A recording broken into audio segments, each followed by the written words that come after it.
Okay, good evening, everyone. I would like to call this meeting of council on March 1st, 2023 to order, and I will start off with the land acknowledgement statement. We acknowledge with respect the history, spirituality, and culture of the Anishinaabe, the people of the Three Fires known as Ojibwe, Odawa, and Potawatomi Nation, who have inhabited this land from time immemorial, and further give thanks to the Chippewas of Saugeen and the Chippewas of Nawash, now known as the Saugeen Ojibwe Nation, as the traditional keepers of this land. We also recognize the Métis and Inuit whose ancestors shared this land and these waters. May we all, as treaty people, live with respect on this land and live in peace and friendship with all its diverse peoples. So move on to approval of the agenda.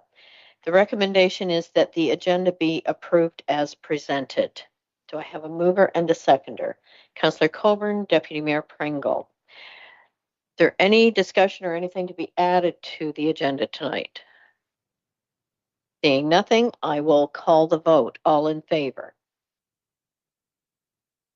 That is carried. Thank you. Does any member have any declarations of pecuniary interest to declare? Seeing none, you may declare if at any time during the meeting one occurs. So we'll move on to minutes of previous meetings. So Council, February 8th, 2023. The recommendation is that the minutes of the Council meeting held on February 8th, 2023 be adopted. Could I have a mover and a seconder? Councillor Winters, Deputy Mayor Pringle. Is there any discussion, any comments on the minutes? Seeing none, I will call the vote. All in favor? That is carried. Thank you. Announcements. Does any member wish to make an announcement? Seeing none, we will move on. No public hearings. Delegations. Our first one is Grey and Bruce Federations of Agriculture, and I will invite the past president of GBFA, Hugh Simpson, to make his presentation. Welcome, Hugh, and thanks for being here tonight.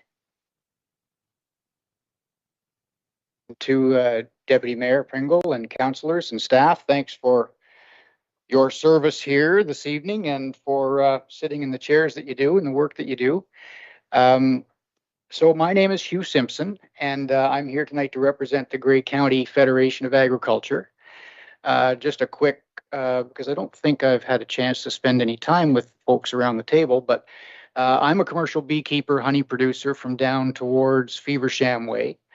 My farm is located between Feversham and Singhampton. I've been on the board at Grey County Federation of Agriculture for 11 or 12 years, I suppose. And previous to that, or at least along with that, I spent 3 years on the provincial board of Ontario Federation of Agriculture. The Grey County Federation is sort of the county affiliate, if you like, of the Ontario organization. We are one of 3 general farm organizations represented in Grey County. There are 2 others. We are by far the largest of all 3. And our representation is about 1,600 farm families, farmers who register, who are part of the OFA group, are connected to our organization. And essentially, our work is focused around the support and advocacy on behalf of those farms and farmers and farm families. And as I go through the presentation today, I'll talk to you a little bit about what our areas of interest and higher priorities are. The idea for me to come here today is not to ask for anything, not to present anything provocative or contentious. It's essentially to make sure that we are keeping our communication lines open both ways, that you know about things we're doing, and that whenever you feel the need or want to do so, that you know who to contact and where we're meeting and that kind of thing. So from time to time, you might get updates about that, but I'll give you a quick overview today. So I think this might be slide 2 or 3, but it's the one that talks about how we do this work. And it might help for you to know this, to assist in any engagement that you might like.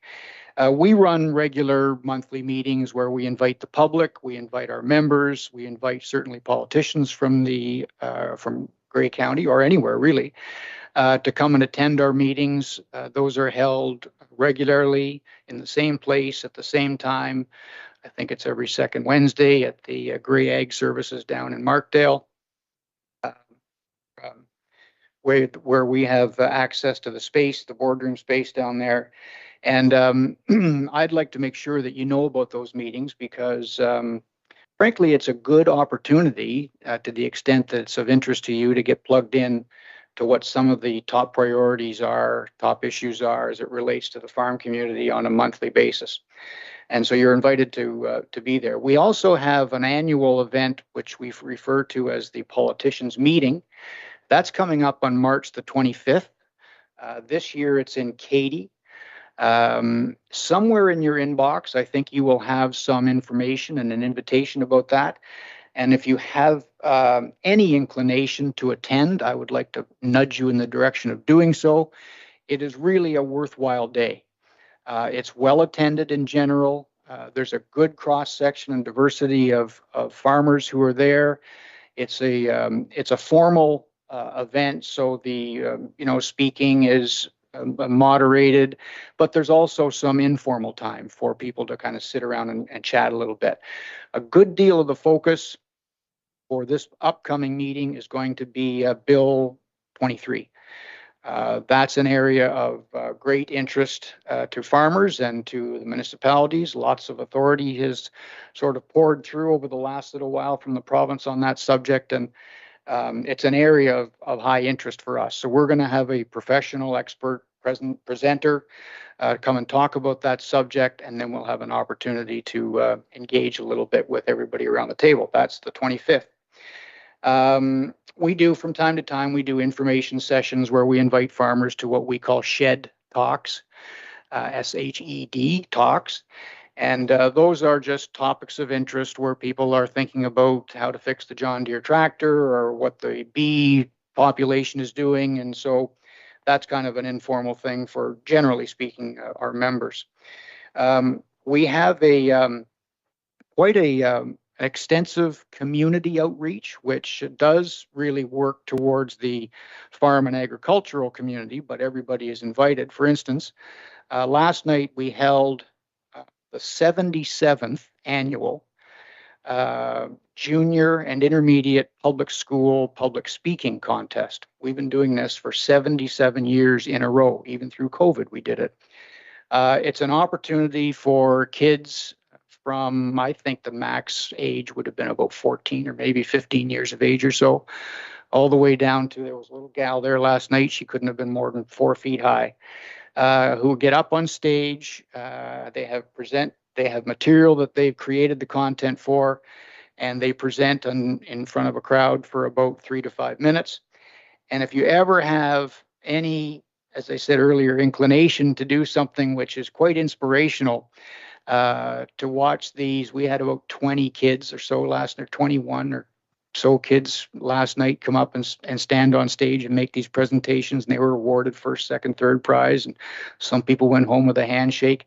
Really, really top quality, and really feels good to be involved. We made a decision, somebody made a decision 77 years ago that youth were the future of was the future of farming and our community, and I think that was the right decision based on my experience last night. March the 7th, just so you know, we're going to have the culmination of all of those public speaking events at Beavercrest School in Markdale. It'll be well attended. There'll be all of the winners from the last couple of sessions who are moving their way up to that will be there to speak. So you're absolutely invited and encouraged, frankly, to attend. I also wanted to say a little bit about the economics of farming in our community. One of my favorite, I call this a kind of a printed tool, but somewhere again in your inbox in the last 2 or 3 months or so, you would have received this. It's called Agriculture at a Glance. And it's prepared by the Ontario Federation of Agriculture using OMAFRA stats. And it talks specifically about Grey County and the role economically that agriculture plays in Grey County. And it really does have some terrific sort of statistical information, good on trivia night, but also great for when you're engaging with constituents or the public in general, just to kind of get a sense of how big is this? What is this like in our community? It's not small. Some of the numbers that kind of pop out for me are that there's over 8,000 people in our community who are employed through the agri-food sector. There are over 2,200 businesses in the agri-food sector in Grey County. We are over 2,000 farms with a farm area of almost 450,000 acres, which represents 40% of the land space in Grey County. Average farm size is 200 acres. The biggest farm sector is cattle farming. Nobody, I suppose, would be too surprised about that. Grains and oilseeds. Dairy is big. And I always like to say that about 15% of Ontario's honey comes from this area as well. The areas where the provincial organization, which, as I mentioned earlier, we're affiliated with, have as their priority are things like farmland preservation, which speaks really to specifically to 23, Bill 23 at the moment. The activities around climate change, some of those policies that are impacting farmers, but also some of the things that farmers can do to make contributions in a positive way to the changing climate. Carbon tax, the price of fertilizer, the use of fertilizer are some of the specific items that have come up in that conversation. One area of high profile in the last 3 or 4 years for the provincial board has been mental health and wellness. And I think this is sort of a trend generally speaking, and maybe the Ontario Federation of Agriculture was early to it or late, I can't be sure, but they are really on board with this now.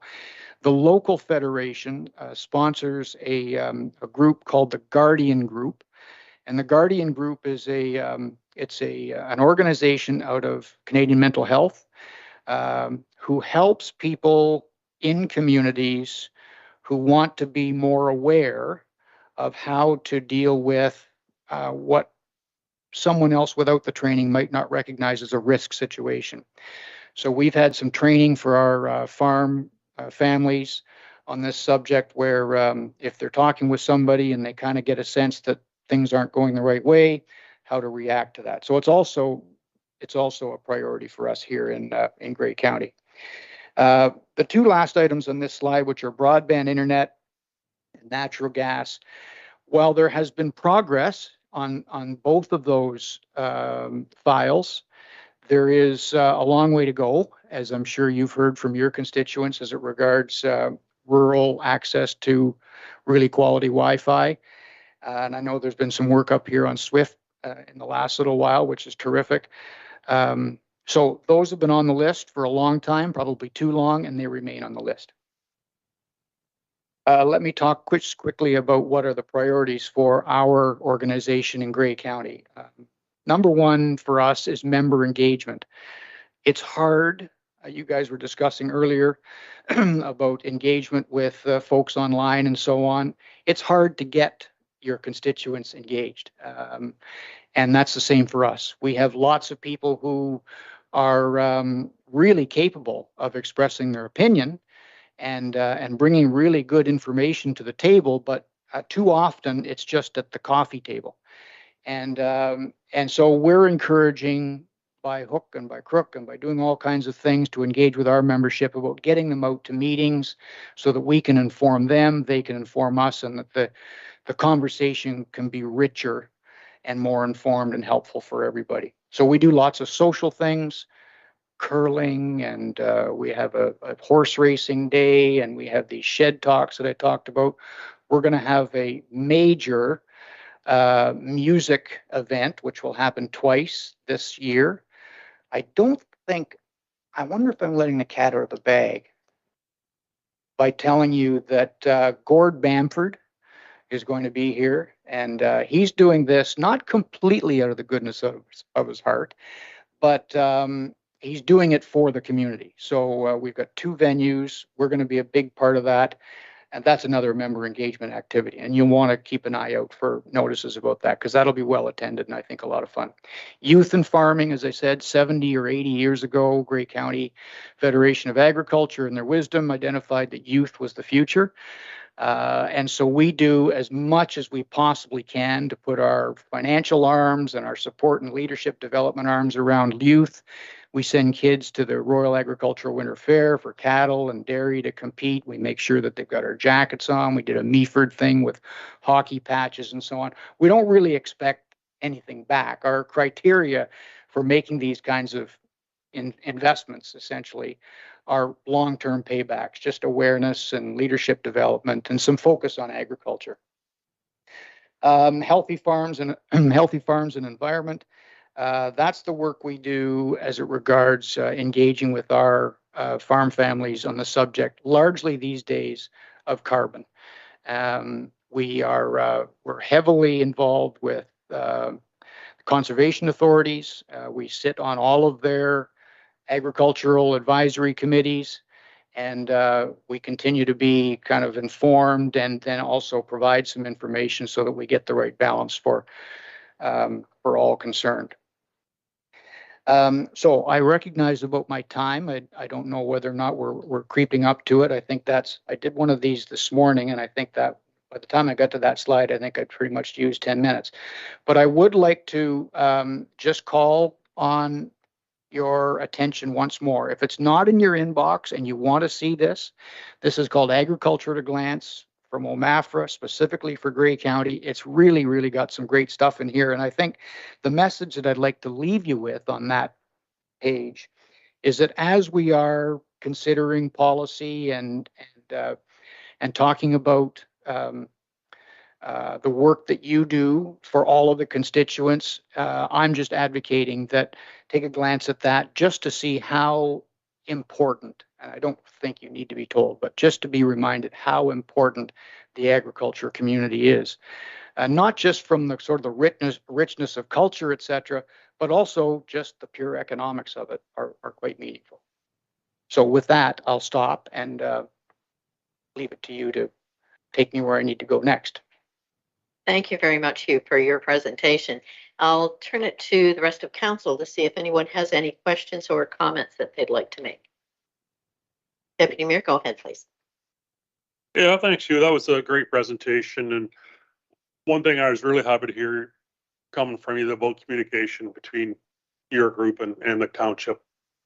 We have to get back to those bases where we have that flow of communication and not to hide behind a computer to send your message, but to actually be face to face and have the conversation. So I was really, really happy to hear that from you here today. And I think that's something that we're striving for here too as a council. And I do certainly plan on attending the Politician Day in Katy there. Great. I can't get much closer to what I am. I think I'm about 3 miles from Katy, so I better be there. My ask was if Carly, can you send in the reply for me? I don't know if maybe anybody else in council was planning on going or. It's later on in the agenda that we have that invitation, so we'll discuss it and see who all wants to go to that. So, yeah. All right, but anyway, that was a great presentation. You appreciate your time. Thank you. Thank you. Okay. Any other comments or questions? So I just have one for you, Hugh. You mentioned the March 7th at Beavercrest and Markdale. Yep. What time? 7 o'clock. 7 o'clock. Okay. Yep. 7 o'clock. They start speaking at 7, so people start gathering around 6:30. Right. Yep. Okay, that makes perfect sense. Yep. Okay.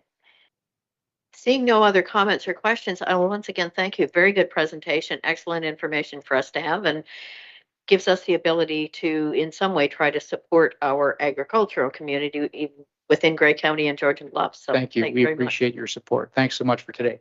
Okay, thank you.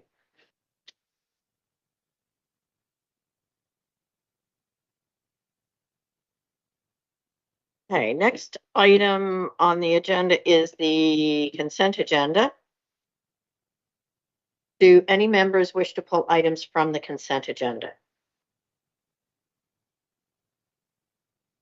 I would like to pull 9.3.1, the Municipality of Erin Ellerslie resolution.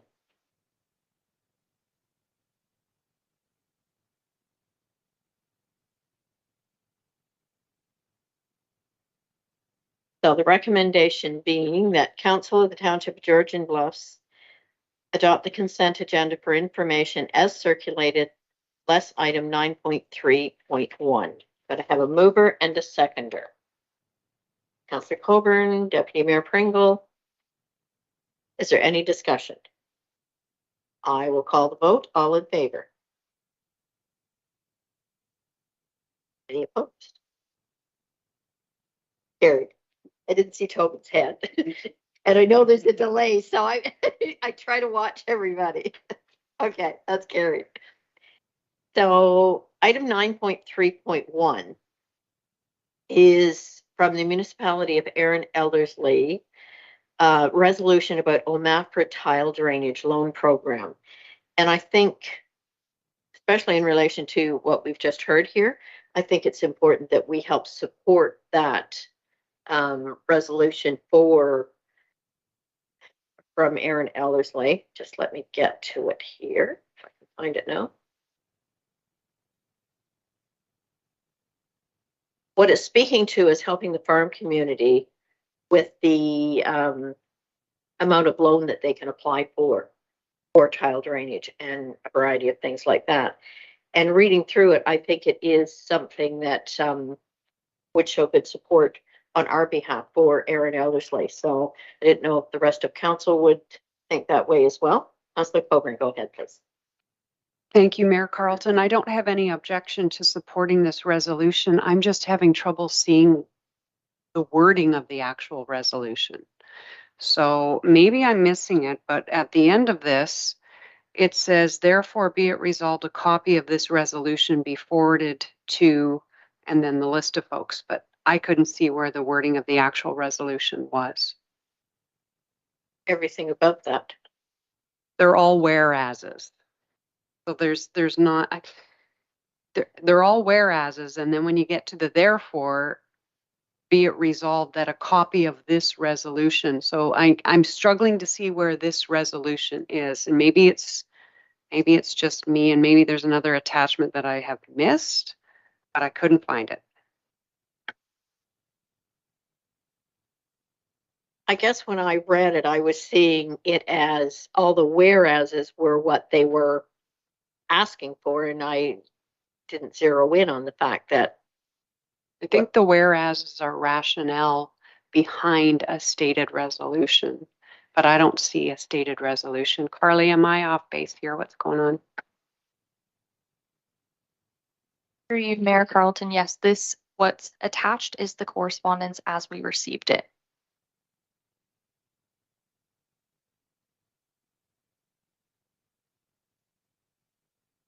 So, Mayor Carlton, and I'll ask our clerk just to clarify. I think Councillor Coburn is correct. Generally, we do the whereases and then therefore be it resolved. And I think that's the part that Councillor Coburn you're not seeing. Perhaps not a resolution. No, I know, but it doesn't appear to be Erin Elderslie's resolution as well. Perhaps we should follow up with the township and clarify what exactly that therefore be it resolved is. Does that make sense, Carl?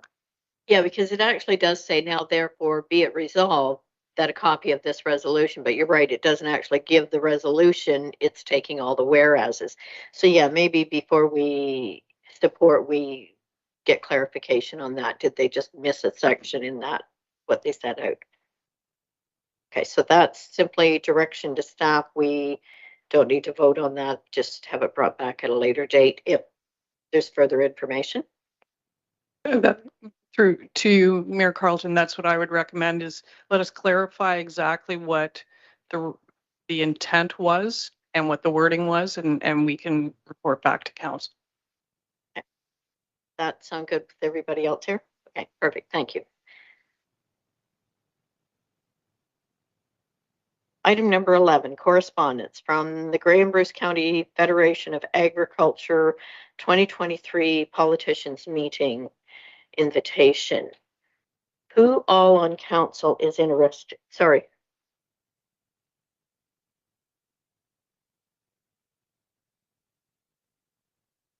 Yes.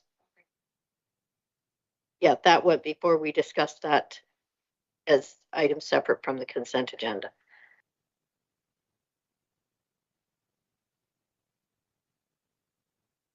So did everyone read that politician's invitation? And is anyone else interested in attending that? And I can say, having gone to it in the past, it's well worth the day spent there. It really is well worth it. So, Councillor Coburn? I just want to say I'd love to attend, but I'm not in the area on that day. So hopefully some others can step Okay. in. Councillor Day? You'd like to attend? Yes, I would be pleased to attend. Thank you. Okay, so Councillor Day, Deputy Mayor Pringle, Councillor Winters, and myself, I would like to go to that one as well. So 4 of us. So if we can have staff look after getting us registered for that day. Do we need a motion on that or just direction? Just direction. Okay, that's good. Okay, so we are on to committee reports. 12.1, that the minutes of the Committee of the Whole meeting held on February 15th, 2023 be adopted, including recommendations COW 2023-015 to COW 2023-021. Could I have a mover and a seconder, please? Councillor Day and Councillor Winters, is there any discussion on any of those? I will call the vote then. All in favor? That is carried.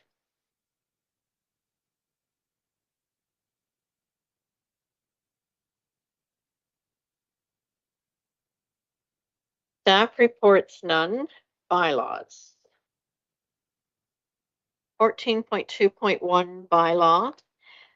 The recommendation that bylaw 2023-011 being a bylaw to appoint members of the public to various committees and local boards be read a first, second, and third time and finally passed, signed by the mayor and clerk, sealed with the seal of the corporation, and engrossed in the bylaw book.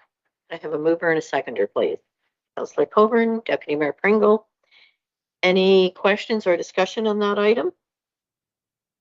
I'll call the vote then. All in favor? That is carried. Thank you. No unfinished business. We're on to new business. At this point, I'm going to vacate the chair and turn it over to the deputy mayor because I would like to speak to the next 2 items, please.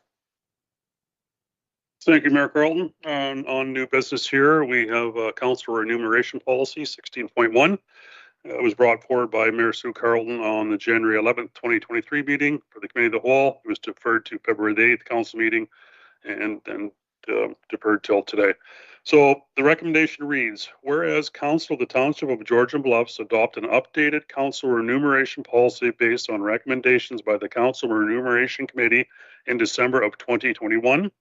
And whereas the objective of the policy is to establish a remuneration process where council members are fairly compensated with input from members of the public.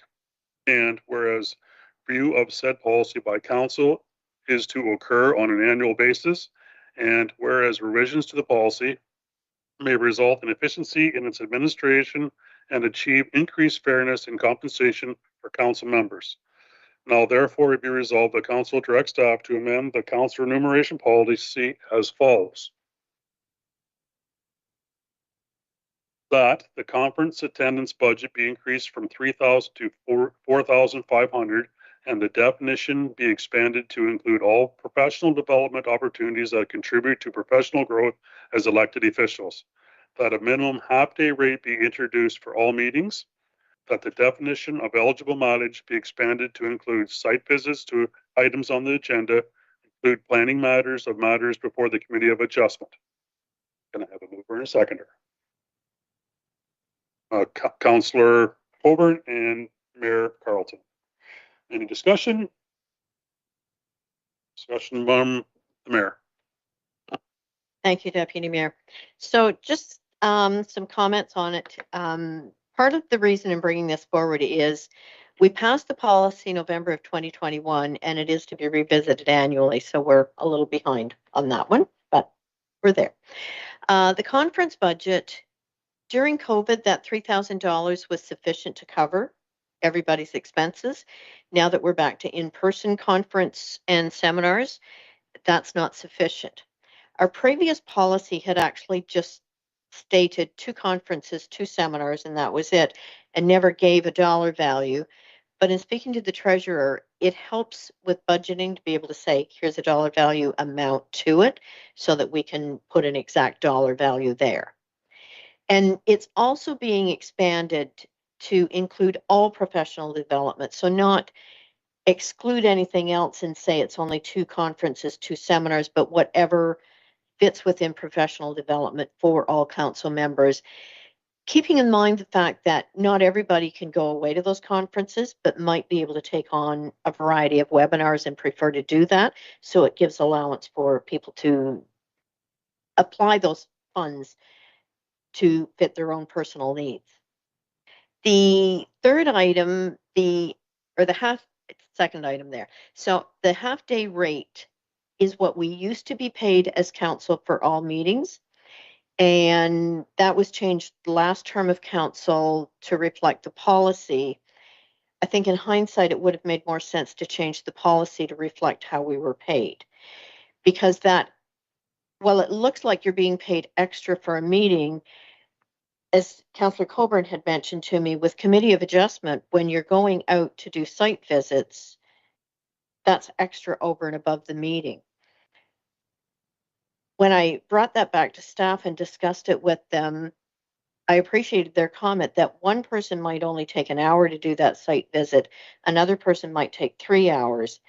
How do we keep things kind of equal there? So just having everybody paid a half-day rate for each meeting allows for whatever time is needed to go out and visit those sites.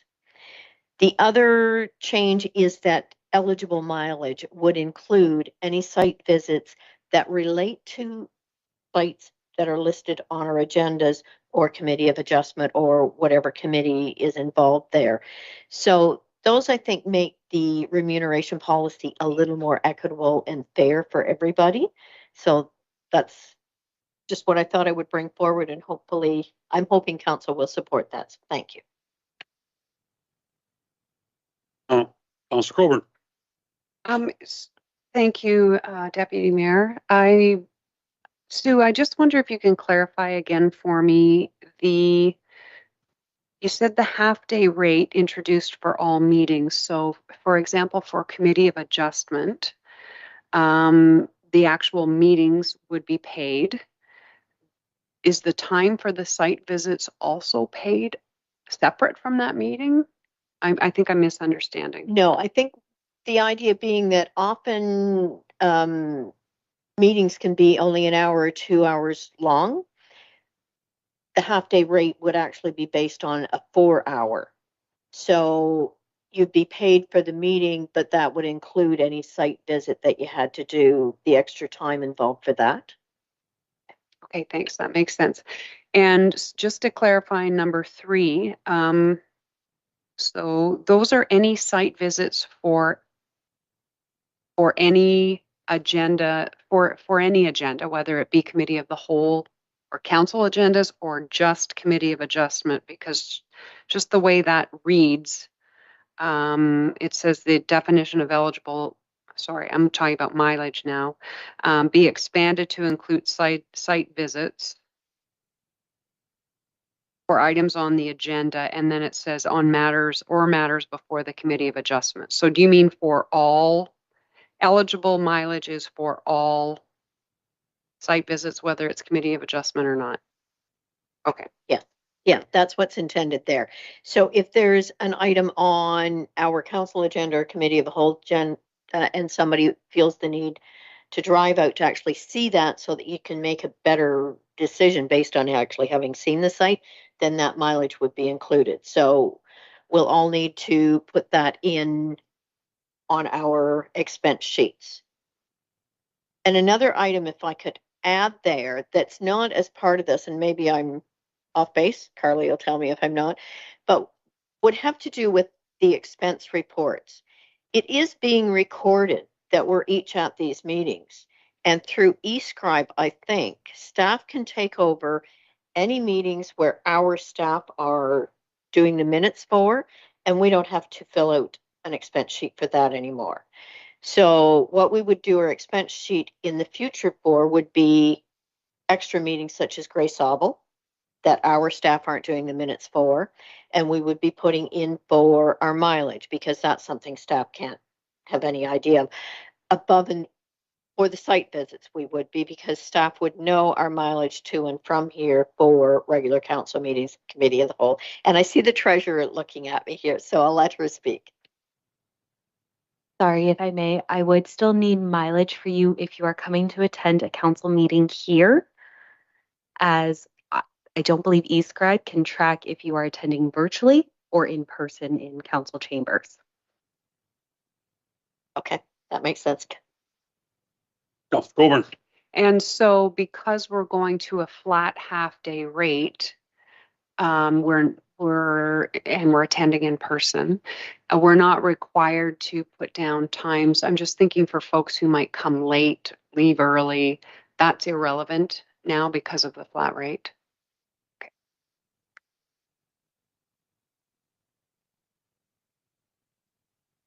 Councillor Winters. Thank you, Deputy Mayor. Through you, one of the questions I have to the treasurer, though, what kind of financial impact, have you had a chance to calculate that or give some sort of idea of what that would cost? For you? Yeah. The professional development part, it would be an increase in the tax levy of $10,500.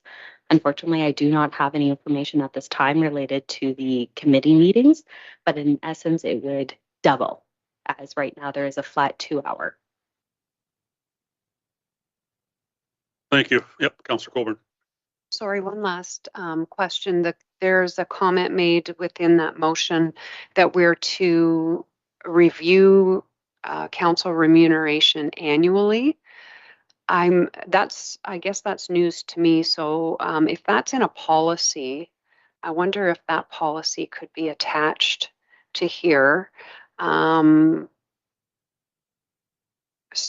So I guess I'm confused then. We had the remuneration committee do a review. Is that something that gets done regularly then too, or what's the timing for that? Mayor Carlton.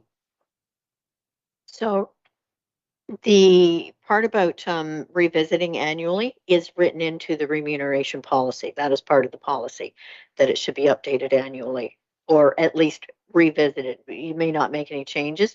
This year I felt there's some changes that needed to be made there to better reflect what we're doing now. I just forgot the second part of what you asked.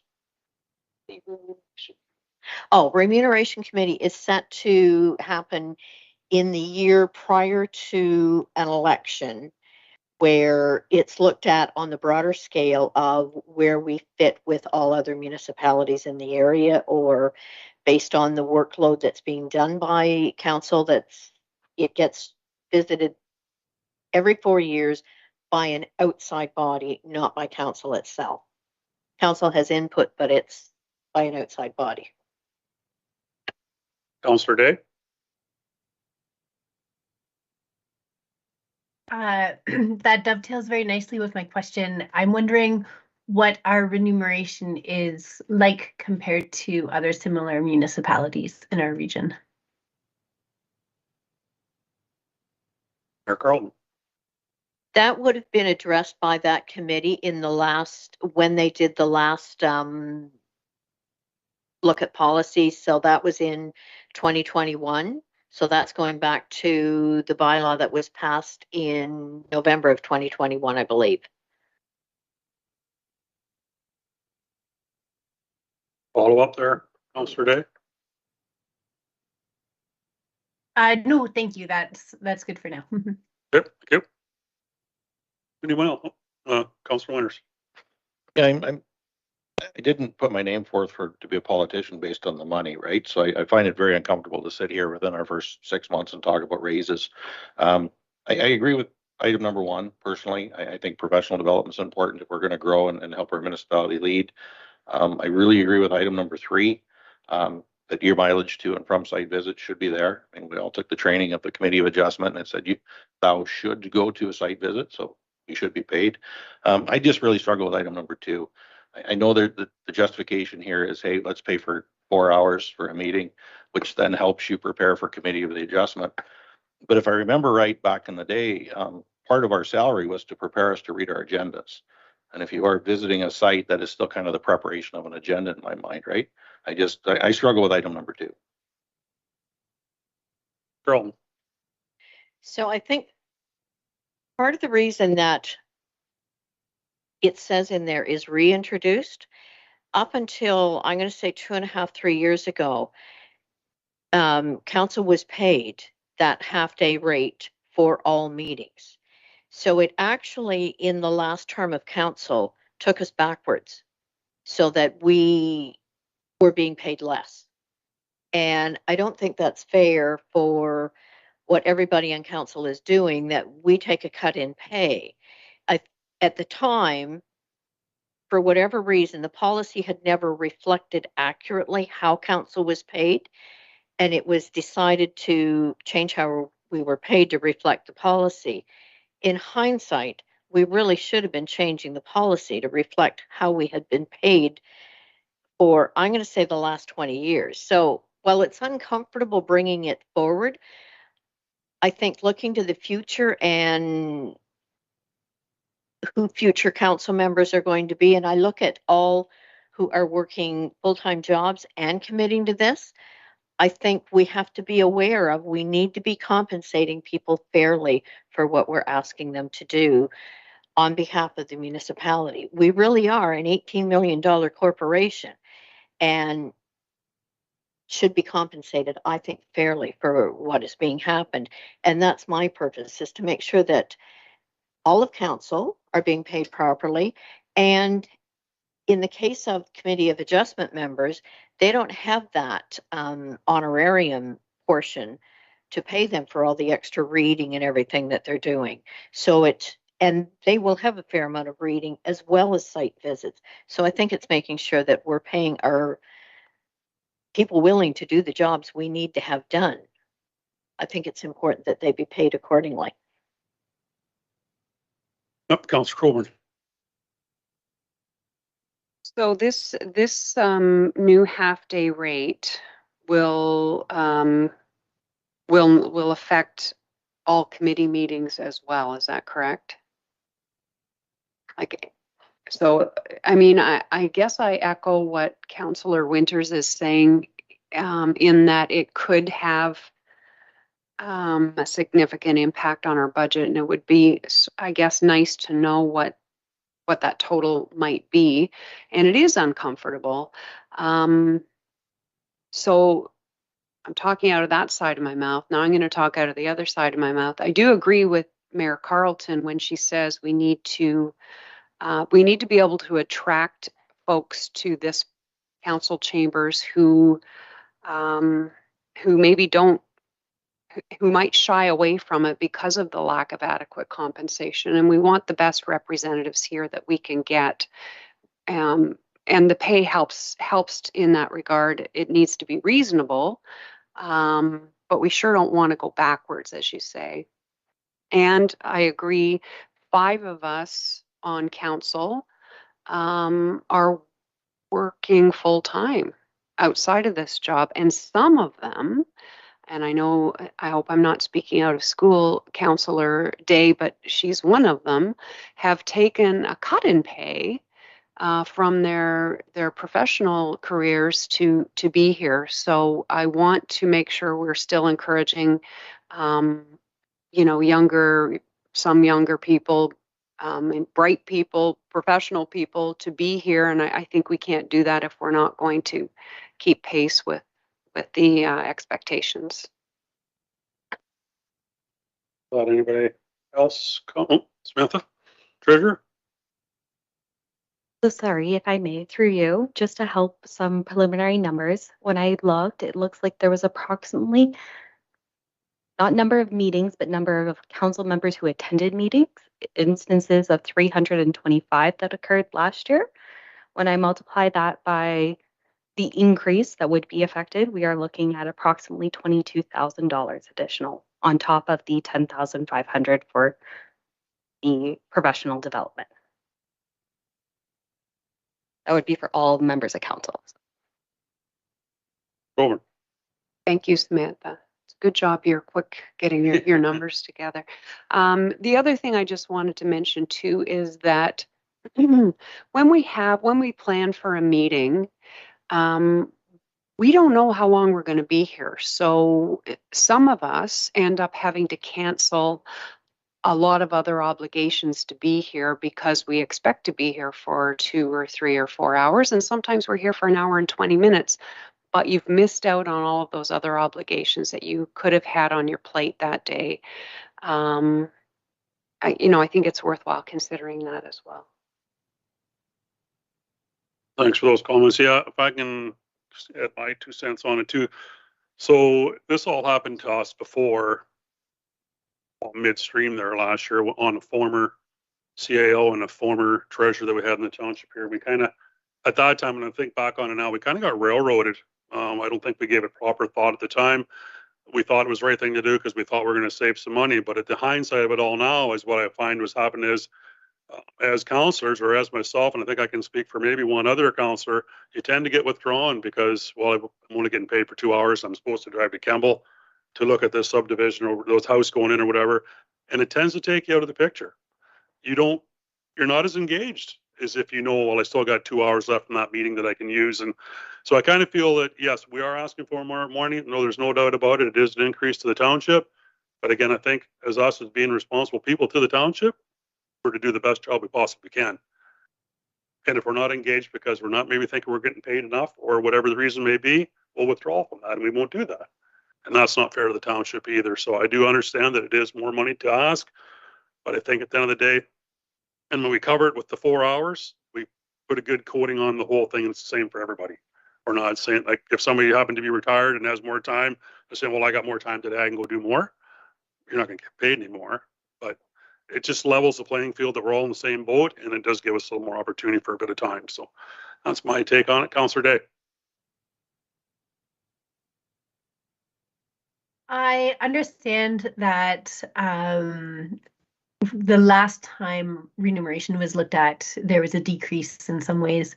Is there any more historical data on how often we've received increases in remuneration over, say, the last 20 years? I just want to make sure that anything that happens with us would also be on par with what happens with municipal staff.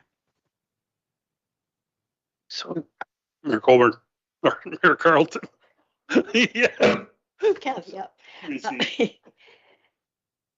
So I think we have taken, and I may turn this over to staff. When we're talking about it being new, though, what we're really doing is putting back in what used to be there and was taken away, I'm going to say 2.5 years ago. So I'll turn it over to staff as to the rate, but. So I might jump in, Mayor Carlton, and Samantha, please correct me if I'm wrong, but if you're talking about increases for council, it would be similar to staff. It would be a cost of living increase on an annual basis from wherever you are in a typical year. She's nodding. Mayor Carlton. And I think actually remuneration committee, I'm thinking a year ago, had suggested council was at 3% and staff was only getting 2%, and we voted to only take the 2% at that time. That we weren't going to take even what the remuneration had said, and Sam's nodding her head again. So, Right. CEO Fletcher. Can I just request that when you pass your resolution that you give an effective date, please? Yep. Good. Any more conversation? We're all good? I guess we'll call the vote. Oh, sorry. Can you add to the resolution? I can. A date to be in effect? Clerk for that. Through you, Deputy Mayor Pringle, we do actually have to bring an amending bylaw back as this policy was passed by bylaw. So we could put that on the next council agenda and have the date be effective then. Okay, thank you. I'll vote no. Still vote. You have to vote on this? No, we're good. On to the next one. You're good. Okay, thank you. You have to vote. I think what our clerk is suggesting is that we'll make the effective date upon the passing of the bylaw. Perfect. Perfect. All right. I'm gonna call the vote. All those in favor? That looks like it carries 3-2. Thank you. All right. On to our next order, 16.2, and it's about order of business, committee of the whole. Is brought forward by Mayor Sue Carlton on February the 15th, 2023. Recommendation reads, whereas Township Procedure Bylaw 2019-125 covers the hosting of council and committee meetings, including the order of business and said meetings, and whereas the order of business for committee of the whole is not prescribed to include an announcements category, and whereas council has provided notice to include announcements in the committee of the whole structure, now therefore county hereby authorize amending the existing committee of the whole structure to include an announcement section, and that staff are herein authorized to make necessary administrative amendments to said agenda structure and township procedure bylaw 2019-125. Over in a second. Mayor Carlton and Councillor Coburn. Discussion. Carlton. Thank you. This one actually sounds like a whole lot more than it really is. Our committee of the whole order of business didn't include announcements on it. So at the last committee of the whole, when I wanted to add information report back to council, we had to waive the bylaw. It makes no sense to do that.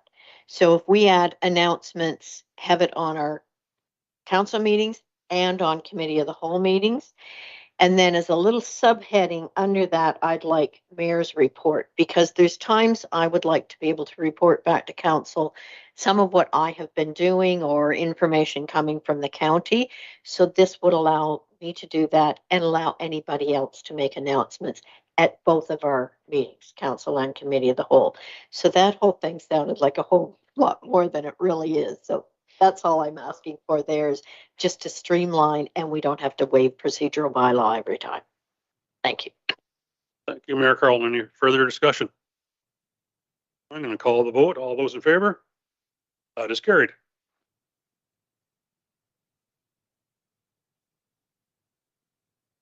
Thank you. We're at item 17, notice of motion. Does any member have a notice of motion to bring forward at this time? Seeing none, we will move on. So closed session. Recommendation that council of the township of Georgian Bluffs move into closed session at 5:53 p.m. in the council chambers with the CAO, senior planner, director of community services, superintendent of infrastructure and building, and acting clerk remaining in the room to discuss 18.1 advice that is subject to solicitor-client privilege, including communications necessary for that purpose, open meeting exemption F of section 239(2) of the Municipal Act 2001, unopened, unassumed road allowances. Could I have a mover and a seconder, please? Councillor Winters, Councillor Day. Is there any discussion?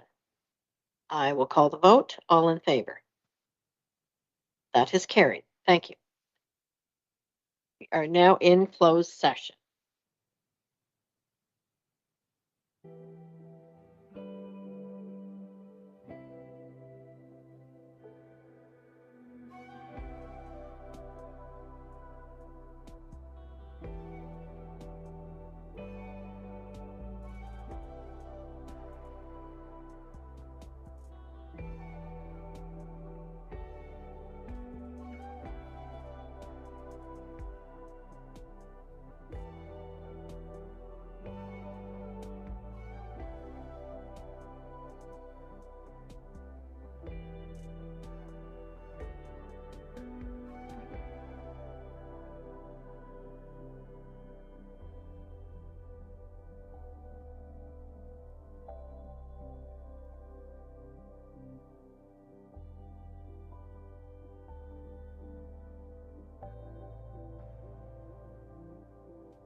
We are back into open session.